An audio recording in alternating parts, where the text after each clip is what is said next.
Avatar: The Last Airbender and Korra are real-life reminders that everything, including nature, including the universe, including people, all come in cycles and eras. And it's really important to figure out which era of life you are currently in, because the era or cycle of life that you're in determines the advice you should take. Now, if you look at how out of balance the world was, you can kind of see that it was the beginning of the end. There was no airbenders, people were taking over.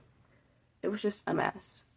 But you can especially tell it was the beginning of the end by the advice that Aang refused to take pertaining to permanently getting rid of Ozai.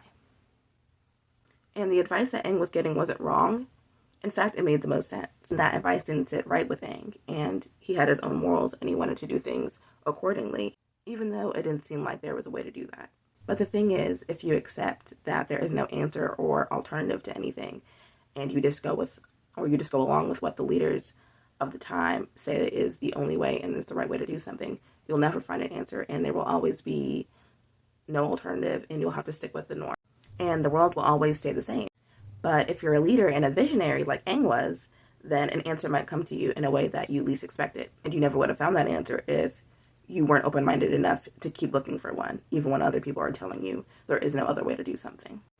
But anyways, the reason why I knew it was the beginning of the end was because all of Aang's past lives told him to do one thing, and Aang did another thing. And it ended up being for the best, because he became the first Avatar to be able to energy bend. And that was amazing.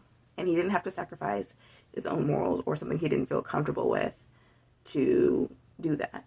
In fact, he created something that has never been done by another Avatar before. Now, Korra is what is actually the end or the beginning of a new era.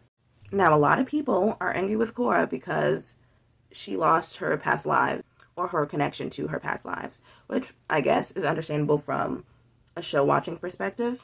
Like, you want to see them in later episodes and see her connect with them and things like that. However, it was the end of a cycle. It was the end of that era, and the advice that her past lives would have given her would not have fit for a new age.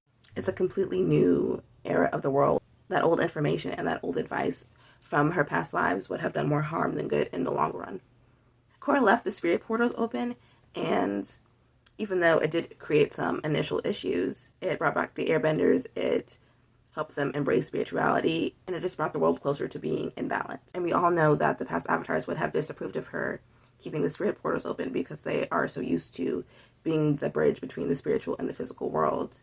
So every time a problem with the spirit portals would have came up, they would have told her to just close them, or told her to get rid of them, or told her that it was a bad idea to keep them open, or even if they would have been like, okay, you got this one, you're the new avatar, the advice they would have given about the spirit portals wouldn't have been as open-minded as it should have been.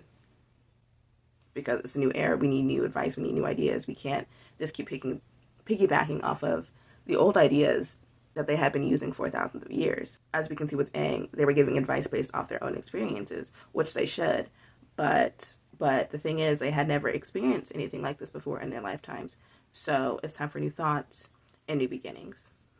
And the reason why I love Korra is because she didn't really care too heavily about what people thought about her. Korra stood by her decisions, even though it was unpopular, because being liked wasn't as important as bringing the world back into balance. And we have to respect her for that. So as individuals, I feel like we should figure out what cycle of life we're in and take advice accordingly. Just because the advice is good doesn't mean that we should be taking it at this time.